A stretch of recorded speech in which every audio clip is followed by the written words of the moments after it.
राधा वल्लभ श्री वृंदावन श्री वचन। जब भगवान विष्णु ने संसार के कल्याण के लिए और अपने भक्त प्रहलाद की रक्षा के लिए नरसिंह का रूप लिया, तब हिरण्यकशिपु का वध करने के बाद नरसिंह क्रोध में आ गए। तब देवताओं ने प्रहलाद को नरसिंह के हृदय से लगाया, लेकिन नरसिंह का हृदय तो शांत हो गया, लेकिन क्रोध शांत नहीं हुआ। तब देवताओं ने संसार की रक्षा के लिए कैलाश पर भगवान शिव की शरण ली।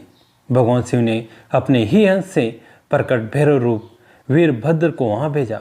तब वीरभद्र ने पहले विनय से उन्हें समझाया, आपका कार्य अब पूरा हुआ, आप अपने इस रूप का त्याग करें।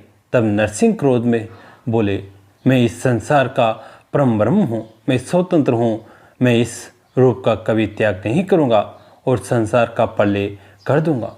मैं इस संसार का स्वामी हूँ, सभी देवता मुझसे ही शक्ति संपन्न हैं और जगत कर्ता ब्रह्मा तुम मेरे नाभि कमल से उत्पन्न हुए हैं। तुम जहाँ से आए हो वहाँ चले जाओ, लोकहित की बात मुझसे मत करो। तब वीरभद्र ने कहा, क्या तुम सभी के ईश्वर भगवान शिव को नहीं जानते? आप में केवल मिथ्या वाद विवाद हैं जो आपके विनाश का कारण हैं। हे विष्णु, कहीं ऐसे न हो आप इस संसार में केवल कथा ही रह जाए। आप संसार के संगार में प्रवीण होने के कारण कहीं ऐसा न हो इसकी दक्षिणा आपको ही मिल जाए। रुद्र परम पुरुष हैं, आप प्रकृति हैं, उन्होंने आप में अपना वीर्य आधान किया है, जिससे आपके नाभि कमल से ब्रह्मा जी उत्पन्न हुए हैं। आपने तो उनकी शक्ति की एक कला मात्र से इस राक्षस को मारा है। आपके कूर्म अवतार का मुंड शिव जी के गले की मुंडमाला में शोभित हैं। आपसे लेकर स्तंभ पर्यंत सभी में शिव जी की ही शक्ति समाहित है। अगर आप शांत न हुए तो महाभैरव रुद्र का क्रोध मृत्यु रूप होकर तुम पर गिरेगा। इतना सुनकर नरसिंह क्रोध से व्याकुल गर्जन करते हुए वीरभद्र को पकड़ने के लिए दौड़े। तब वीरभद्र ने अद्भुत रूप धारण किया तो अत्यंत प्रचंड था। देवता लोग जय जयकार करने लगे। उनका रूप 1000 भुजाओं वाला जटाधार बाल चंद्र धारण किए हुए, 2 पंख और पक्षी की तरह चोंच धारण किए हुए, विशाल और तीक्ष्ण दांत वाले, वज्र तुल्य नख रूपी शस्त्र वाले नीलकंठ महाबाहु, 4 चरणों से युक्त तथा अग्नि के समान तेजस्वी थे। उन्होंने प्रलयकाली मेघों के समान गर्जना करते हुए नरसिंह को पकड़ लिया और उन्हें अपने पंखों से उन्हें विधीन करने लगे और ऊपर ले गए। ब्रह्मा आदि देवता भगवान सरभ की स्तुति करने लगे। इस प्रकार ले जाते हुए दीन मुक्त नरसिंह ने 108 नामों द्वारा उनकी स्तुति करके बोले, हे परमेश्वर, जब मेरी मूढ़ बुद्धि को अहंकार दूषित करे तब आप ही उसे दूर करें। तब सर्वरूपी शिव जी ने नरसिंह को अपने अंदर समाहित कर लिया और देवता उनकी स्तुति करने लगे। तब सर्व रूपी शिव जी बोले, जिस प्रकार जल में जल समाहित होता है उसी प्रकार विष्णु भी मुझ में समाहित होकर एक रस हो गए हैं। मैं उन विष्णु को नमस्कार करता हूँ, वो मेरे भक्त हैं और मेरे भक्तों को वरदान देते हैं। तब सबके देखते भगवान सर्व अंतर्ध्यान हो गए। तब भगवान वीरभद्र ने नरसिंह का चर्म निकाला और उसे कैलाश पर्वत पर भगवान शिव के पास ले गए। उसी समय से भगवान शिव ने नरसिंह का चर्म धारण किया और उसके सिर को अपनी मुंडमाला का सुमेरु बना लिया। इस प्रकार ये कल्याणकारी चरित्र जो मैंने शिव पुराण में पढ़ा था और इसे अपने शब्दों में संक्षिप्त रूप से लिखा है। एक बार शीतला माता ने सोचा कि चलो आज देखूं कि धरती पर मेरी पूजा कौन करता है, कौन मुझे मानता है। यही सोचकर शीतला माता धरती पर राजस्थान के डोंगरी गांव में आई और देखा कि इस गांव में मेरा मंदिर भी नहीं है, ना है मेरी पूजा है। माता शीतला गांव की गलियों में घूम रही थी। तभी एक मकान में के ऊपर से किसी ने चावल का उबला पानी मांड नीचे फेंका। वो उबलता पानी शीतला माता के ऊपर गिरा, जिससे शीतला माता के शरीर में छाले यानी फफोले पड़ गए। शीतला माता के पूरे शरीर में जलन होने लगी। शीतला माता गांव के इधर उधर भाग भाग कर चिल्लाने लगी, अरे मैं जल गई, मेरा शरीर तप रहा है, जल रहा है, कोई मेरी मदद करो। लेकिन उस गांव में किसी ने शीतला माता की मदद नहीं करी। वहीं अपने घर के बाहर एक कुमारन ने महिला बैठी थी। उस कुमारन ने देखा कि अरे ये बूढ़ी माई तो बहुत जल गई हैं, इसके पूरे शरीर में तपन है, इसके पूरे शरीर में छाले यानी पपोले पड़ गए हैं, ये तपन सहन नहीं कर पा रही हैं। तब उस कुमारन ने कहा कि माँ तू यहाँ आकर बैठ जा, मैं तेरे शरीर के ऊपर ठंडा पानी डालती हूँ। कुमारन ने उस बूढ़ी माई पर खूब ठंडा पानी डाला और बोली, हे माँ, मेरे घर में रात की बनी हुई राबड़ी रखी है, थोड़ा दही भी है, तो दही राबड़ी खा ले।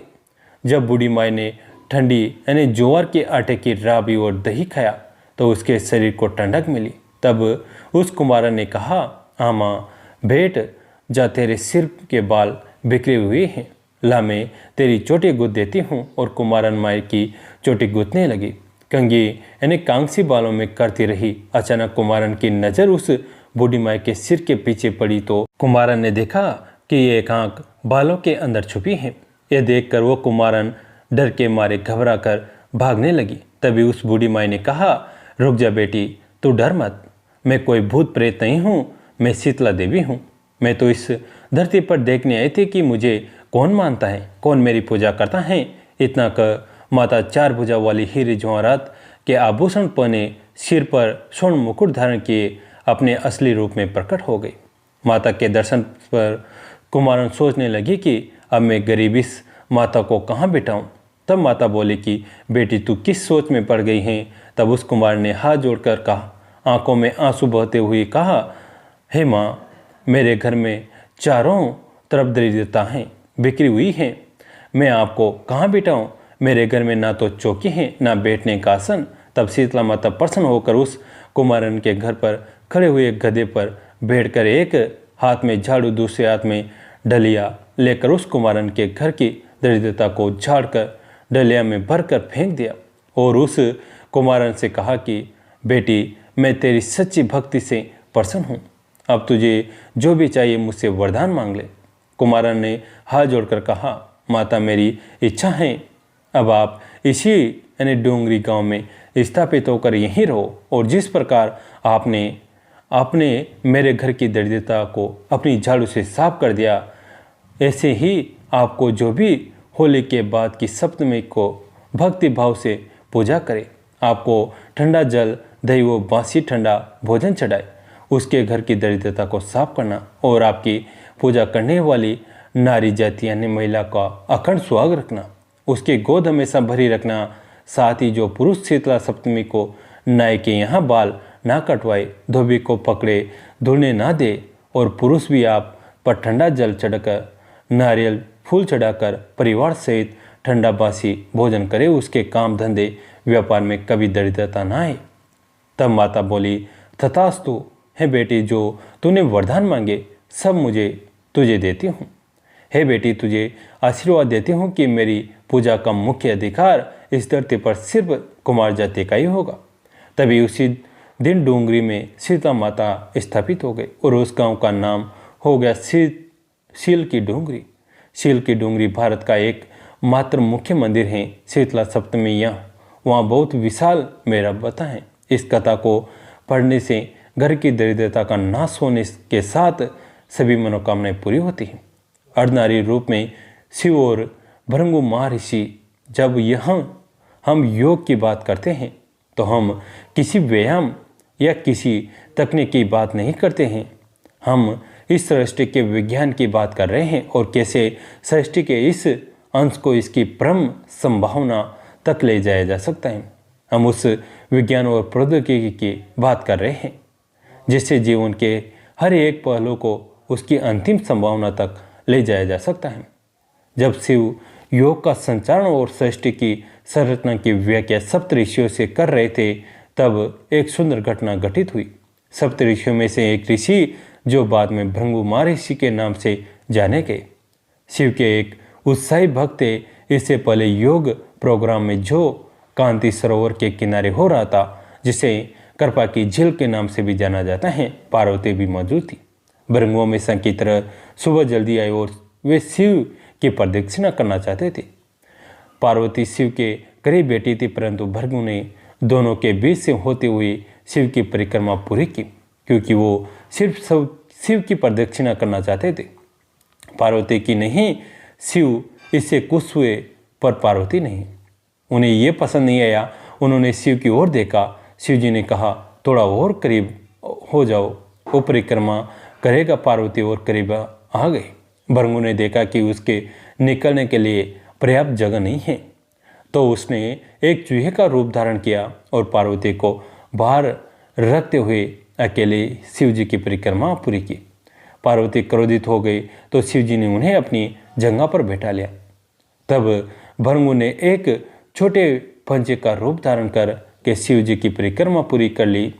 अब पार्वती अत्यंत क्रोधित हो चुकी थी। शिव जी ने पार्वती को खींचकर खुद में मिला लिया और उन्हें खुद का हिस्सा बना लिया, जिससे उनका आधा हिस्सा शिव बन गया और आधा हिस्सा पार्वती। वे अर्धनारीश्वर बन गए। भृगु ने यह देखा और खुद को एक मधुमक्खी के रूप में बना लिया और उनकी दाएं टांग पर का चक्कर लगा लिया। भृगु का बचकाना भक्ति भाव देखकर शिव जी खुश तो हुए, पर साथ ही वे नहीं चाहते थे कि भृगु अपनी भक्ति का में इतना खो जाए कि वो प्रकृति के परम स्वभाव को ही समझ ना पाए। तो वे सिद्धासन में बैठ गए। अब भृगु के पास कोई रास्ता नहीं बचा था कि वो सिर्फ शिव या उनके शरीर के किसी हिस्से की परिक्रमा लगा सके। अगर उन्हें अब परिक्रमा करनी थी तो दोनों सिद्धांतों शिवतरण और पुरुष दोनों की ही करनी पड़ेगी।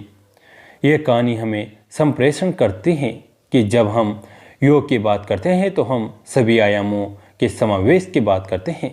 यह कोई आयाम प्रक्रिया नहीं है जिसे हम सहमत हो सकते हैं।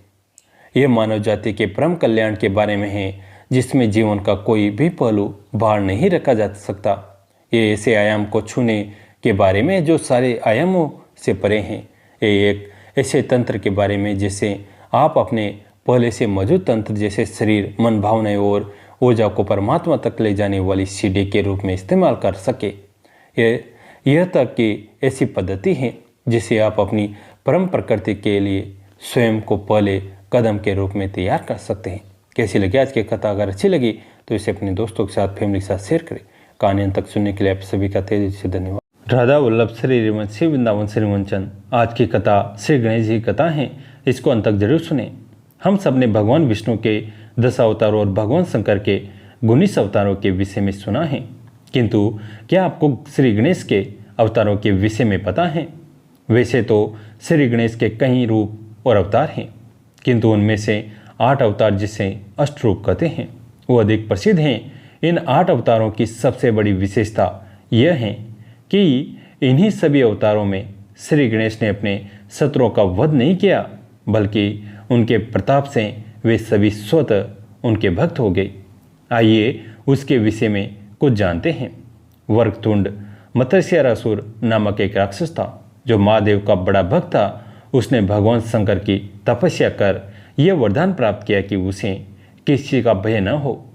वरदान पाने के बाद मत्स्यासुर ने देवताओं को प्रताड़ित करना शुरू कर दिया। उसके 2 पुत्र थे, सुंदर प्रिय और विषप्रिय, जो अपने पिता के समान ही अत्याचारी थे। उनके अत्याचार से तंग आकर सभी देवता महादेव की शरण में पहुंचे। शिव जी ने उन्हें श्री गणेश का आह्वान करने को कहा। देवताओं की आराधना पर श्री गणेश ने विकट सूंड वाले वक्रतुंड अवतार लिया और मत्स्यासुर को ललकारा।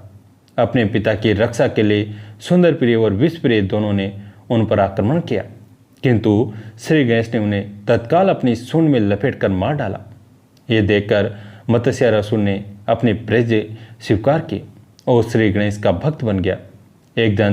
एक बार महर्षि च्यवन को अपने एक पुत्र की इच्छा हुई तो उन्होंने अपने तपोबल से मद नामक के राक्षस की रचना की। वो च्यवन का पुत्र कहलाया। मद ने दैत्य गुरु शुक्राचार्य से शिक्षा ली और हर प्रकार की विद्या और युद्ध कला में निपुण बन गया। अपनी सिद्धियों के बल पर उसने देवताओं का विरोध शुरू कर दिया और सभी देवता उससे प्रताड़ित रहने लगे। सभी देवों ने एक स्वर में श्री गणेश को पुकारा। इनकी रक्षा के लिए तब वे एक दंत के रूप में प्रकट हुए। उनकी 4 भुजाएं और एक दंत था। वे चतुर्भुज रूप में थे, जिनके हाथ में पास, परशु, अंकुश और कमल था। एकदंत ने देवताओं को अभय का वरदान दिया और मदासुर को युद्ध में पराजित किया। महोदर, जब कार्तिकेय जी ने तारकासुर का वध कर दिया तो दैत्य गुरु शुक्राचार्य ने महोत्सर नामक के दैत्य को देवताओं के विरुद्ध खड़ा कर दिया। वे अनेक अस्त्र शस्त्रों का ज्ञाता था और उसका शरीर बहुत विशाल था। उसकी शक्ति की भी कोई सीमा नहीं थी। जब उस विकट रूप में मोहासुर देवताओं के सामने पहुंचा तो वे भयभीत हो गए। तब देवताओं की रक्षा के लिए श्री गणेश ने महोदर अवतार लिया।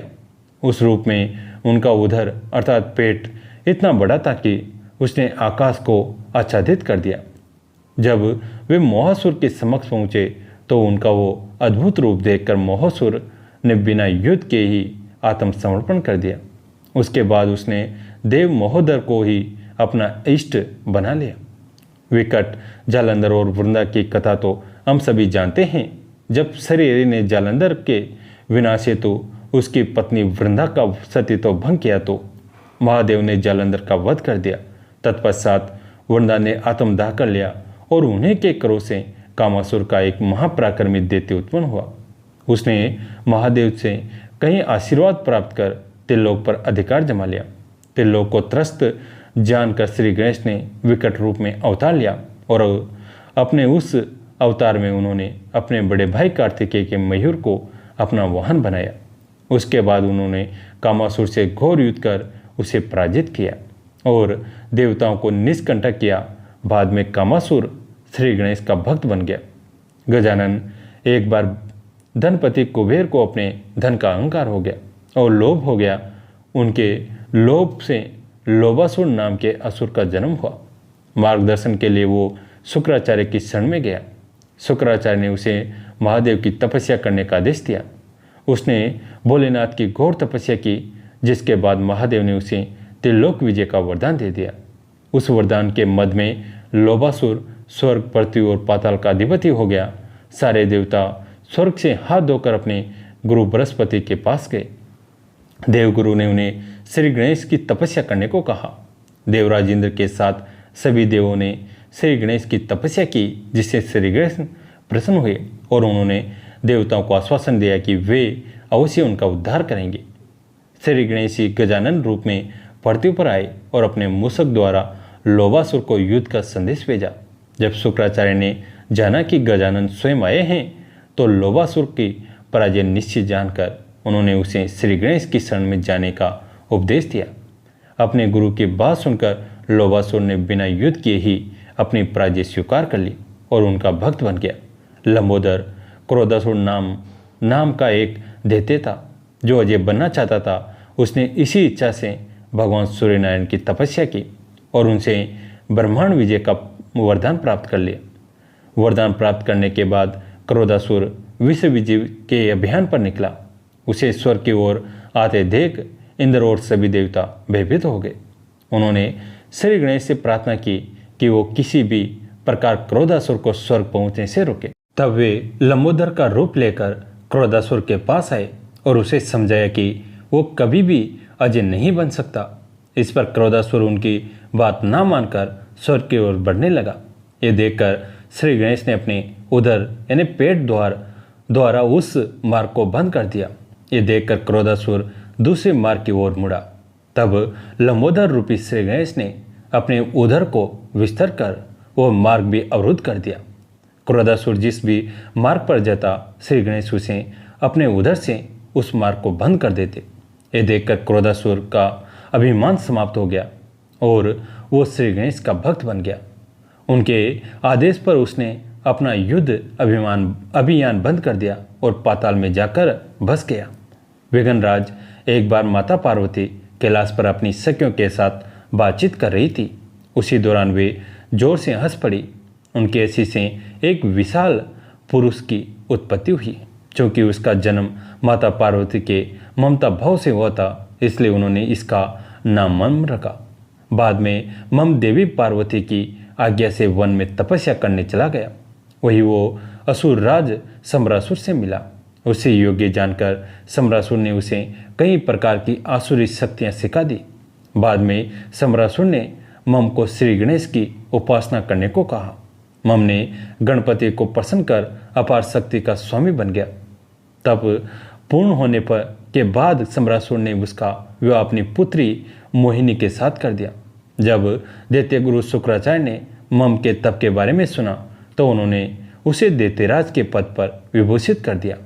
अपने बल के मद में आकर मम्मासुर ने देवताओं पर आक्रमण किया और उन्हें परास्त कर कारागार में डाल दिया। तब उसी कारागार में देवताओं ने श्री गणेश की उपासना की, जिसे प्रसन्न वो श्री कृष्ण विघ्नराज यानी विघ्नेश्वर के रूप में अवतरित हुए। उन्होंने मम्मासुर को युद्ध के लिए ललकारा और उसे परास्त कर उसका मान मर्दन किया। अंत मम्मासुर उनकी शरण में आ गया। तत्पश्चात उन्होंने देवताओं को मुक्त कर उनके विघ्न का नाश किया। धूम्रवर्ण एक बार भगवान सूर्यनारायण को छींक आ गए और उनकी छींक से एक दैत्य की उत्पत्ति हुई। उस दैत्य का नाम उन्होंने अहम रखा। उसने दैत्य गुरु शुक्राचार्य से शिक्षा ली और अहंतासुर नाम से प्रसिद्ध हुआ। बाद में उसने अपना स्वयं का राज्य बसाया और तप कर श्री गणेश को प्रसन्न किया। उनसे उसे अनेकानेक वरदान प्राप्त हुए। वरदान प्राप्त कर वो निर्कुश हो गया और बहुत अत्याचार और अनाचार फैलाया। तब उसे रोकने के लिए श्री गणेश ने धुएं के रंग वाले रूप में अवतार लिया और उसी कारण उनका नाम धूम्रवर्ण पड़ा। उनके हाथ में एक दुर्जय पास था जिससे सदैव ज्वालाएं निकलती रहती थी। धूम्रवर्ण के रूप में श्री गणेश जी ने अहंतासुर को उस पास से जकड़ लिया। अहम ने उस पास से छूटने का बड़ा प्रयास किया किंतु सफल नहीं हुआ। अंत में उसे अपनी पराजय स्वीकार कर ली और देव धूम्रवर्ण की शरण में आ गया। तब उन्होंने अहंतासुर को अपनी अनंत भक्ति प्रदान की। बरसाने में प्रेम सरोवर के मार्ग पर एक समाधि बनी हुई है जिसे सब गुलाबी सखी के चबूतरे के नाम से जानते हैं। गुलाब एक गरीब मुसलमान था। राधा रानी सब पर कृपा करती हैं। ये बरसाने में श्री जी के मंदिर में सारंगी बजाता था और जो पैसा मिल जाता था उसे अपना पेट पालता था। इसकी एक बेटी थी जिसका नाम था राधा। जब समाज गायन होता था तो वो लड़की बड़ा भाव विभोर होकर राधा रानी के सामने नृत्य करती थी। जब कन्या बड़ी हुई तो लोगों ने कहना शुरू कर दिया, गुलाब अब तो तेरी बेटी जवान हो गई है, अब इसके लिए कोई लड़का देखना। तो उस भक्त ने कहा कि राधा रानी की बेटी है, जब वो कृपा करेगी तो शादी हो जाएगी। मेरे पास इतना पैसा नहीं है कि मैं व्यवस्था कर सकूं। लोगों ने कहा कि तुम लड़का तो देखो, व्यवस्था हम कर देंगे। तो उस भक्त गुलाब ने एक लड़का देखा और बेटी का विवाह कर दिया। श्री जी की चरण सेवा की सभी धार्मिक, आध्यात्मिक एवं धारावाहिक पोस्ट के लिए हमारे YouTube चैनल DL कहानीकार को फॉलो करें और अपने मित्रों के साथ आमंत्रित करें। बेटी चली गई अपनी ससुराल, 3 दिन हो गए पर बेटी को बुला नहीं पा रहा था। खाना पीना सब छूट गया, ना सारंगी बजाई ना समाज गायन में गया। लेकिन एक दिन रात्रि को श्री जी के मंदिर के द्वार पर बैठ गया। ठीक रात्रि के 12 बजे उसे एक आवाज़ सुनाई दी। तभी एक छोटी सी बालिका उसे दौड़ती हुई दिखाई दी और गुलाब सखी के पास आई और बोली कि बाबा आज सारंगी नहीं बजाएगो, मैं नाचूंगी। जब उसने आंख खोल के देखा तो एक सुंदर बालिका खड़ी है।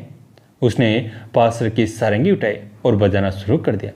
वो लड़की नृत्य करते हुए सीढ़ियों की ओर भागी। गुलाब ने अपनी सारंगी रख दी और राधा राधा कहते हुए उस लड़की की ओर दौड़ा। लेकिन उसके बाद वो वहाँ किसी को नहीं दिखा, श्री जी में समा गया। लोगों ने सोचा कि इसका खाना पीना छूट गया था, कहीं ऐसा तो नहीं कि पागल होकर मर गया हो। लोग भूल गए, महीनों निकल गए। लेकिन एक दिन रात्रि में गोस्वामी जी राधा रानी को शयन करवाकर मंदिर की परिक्रमा में आ रहे थे तो झाड़ी के पीछे से निकला। पुजारी ने पूछा कि कौन है? वो बोला, त्योहारो गुलाब। पुजारी ने कहा कि गुलाब तो मर गया है। उसने कहा कि मैं मरा नहीं, श्री जी के परिक्रमा में सम्मिलित हो गया हूँ। गोस्वामी जी ने पूछा कि कैसे? तो उसी समय गुलाब ने गोस्वामी जी के हाथ में पान की बीड़ी रखी जो अभी भी राधा रानी को शयन के समय भोग लगा कर आए थे। इतना कहकर वो झाड़ियों के अंदर चला गया और फिर कभी नहीं दिखा। आज भी बरसाने में गुलाब सखी जी की समाधि है, जिसे गुलाब सखी का चबूतरा कहते हैं। आपके मन में ये प्रश्न हो सकता है कि उसने अपनी बेटी को याद किया था तो उसकी मुक्ति कैसे। राधा कोई साधारण नाम नहीं है, ये माँ शक्ति का नाम है। जो राधा नाम लेता है उसके आगे भगवान विष्णु चलते हैं, पीछे भगवान शिव चलते हैं, दाहिने इंद्र वज्र लेकर चलते हैं और बाएं वरुण उसके ऊपर छात्र लेकर चलते हैं। यदि राधा नाम भूल से भी निकल जाए तो वीर राधा नाम उसे अपना लेती हैं। जय जय श्री राधे। कैसी लगी आज की कथा? अगर अच्छी लगी तो इसे अपने दोस्तों के साथ, फैमिली के साथ शेयर करें। कहानी अंत तक सुनने के लिए आप सभी का तहे दिल से धन्यवाद।